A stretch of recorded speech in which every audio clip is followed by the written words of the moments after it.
parler espoir, cristal et caravane dans une chronique à venir. Eh oui, en effet, mais il faudra attendre un peu pour que cette chronique à venir vienne. Puisque je souhaitais avant toute chose vous adresser mes vœux pour cette nouvelle année.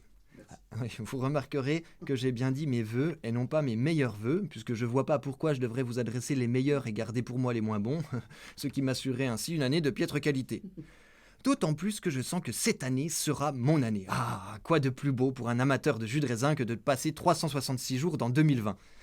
Et puis, cette année est une année électorale. Et je sens que ce premier trimestre va nous offrir tout un programme de qualité humoristique que seule la politique sait nous offrir, et dont France Bleu Besançon nous livre déjà une petite bande-annonce dans ses vidéos portraits des candidats, déjà disponible sur son site internet, et que je vous invite à consulter, bien entendu après avoir écouté l'ensemble de mes chroniques, disponibles aussi sur le site de cette même radio.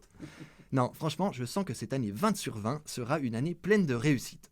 Alors, ayant épuisé l'intégralité des jeux de mots sur 2020, jeux de mots qui, à l'inverse de 2019, n'ont pas monté d'un niveau au 1er janvier, revenons à notre chronique à venir que voilà.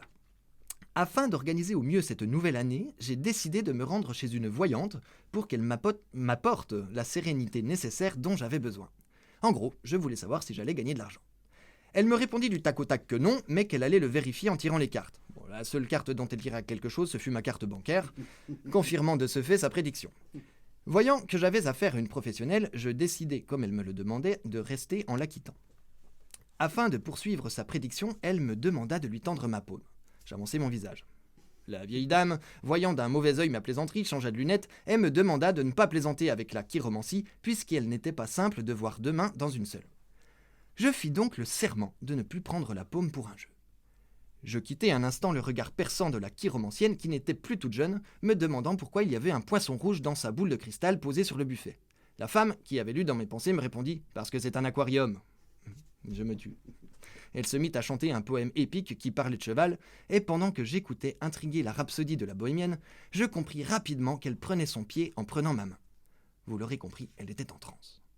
Tandis qu'elle disséquait ma main un coup d'index, je me mis à rire aux éclats, ce qui me rassura de savoir que 2020 serait une année de rire, de joie et de bonne humeur. Mais la voyante s'excusa. Elle venait juste de toucher le poil que j'avais dans la main, provoquant ainsi une guilipathie aiguë. La plaisanterie ayant assez duré, je lui demandai de me dire enfin à quoi allait ressembler mon année. Pour le savoir, il fallait à nouveau que je paie, ce que je fis.